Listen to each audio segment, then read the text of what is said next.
মুগ্ধা সারি আরে নাই তো। না হাজার না যাবা এ শালা শালার বাপ ওকে ওকে ওকে এটা কি ভিডিও দেখলাম রে ভাই। আব্দুল খালেক শরীয়তপুরীর মতো একজন মানুষ যদি এভাবে প্রকাশ্যে এরকম নেশা পান করে, নেশা দ্রব্য গ্রহণ করে, এটা আসলে কি গ্রহণ করার মতো কোনো ভিডিও? আপনাদের কাছে কি মনে হয়? মোটামুটি ফেসবুক বলেন, টিকটক বলেন, টুইটার, ইউটিউব সব জায়গাতে একটা সমালোচনার দীর্ঘ লাইন পড়ে গেছে। আমাদের বাঙালি জাতির মধ্যে একটি স্বভাব আছে, খারাপ স্বভাবটা হচ্ছে কি আমরা কোনো কিছু যাচাই করার আগেই সমালোচনা শুরু করি। আমাদের অবস্থানটা এমন যে একজনের সমালোচনা না করলে আমাদের পেটের খানাটা হজম হয় না।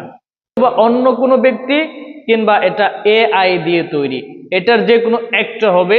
আব্দুল খালেক শরীয়তপুরী এটা জীবনও হবে না, চেহারার সাথে ওইরকম কোনো মিল পাবেন না। আপনারা একটু দেখে যাচাই বাছাই করে আপনারাও একটু কমেন্ট করবেন ইনশাআল্লাহ। আল্লাহ নবী সাল্লাল্লাহু আলাইহি ওয়াসাল্লাম তো বলছেন যে গীবত করা, মানুষের পরনিন্দা করা, মানুষের সমালোচনা করা, এর চাইতে খারাপ কি কোনো বিষয় হইতে পারে? এখন দেখলাম যে এই সমালোচনার সাথে আমাদের অনেক উলামায়ে কেরাম যুক্ত হয়েছেন। আমি আপনাদের প্রতি অনুরোধ করব, পায়ে হাত রেখে বলবো, যদি আমার ভুল হয় আমার ভুলটা আমাকে ধরায় দিবেন। কিন্তু আমার যতটুকু ধারণা, আমার যতটুকু মনে হচ্ছে ভিডিওটা পুরোটা ফেক। এটা আব্দুল খালেক শরীয়তপুরী নয়, এটা অন্য কোনো ব্যক্তি কিংবা এটা এআই দিয়ে তৈরি। আপনাদের মতামত অবশ্যই কমেন্ট বক্সে কমেন্ট করে যাবেন ইনশাআল্লাহ।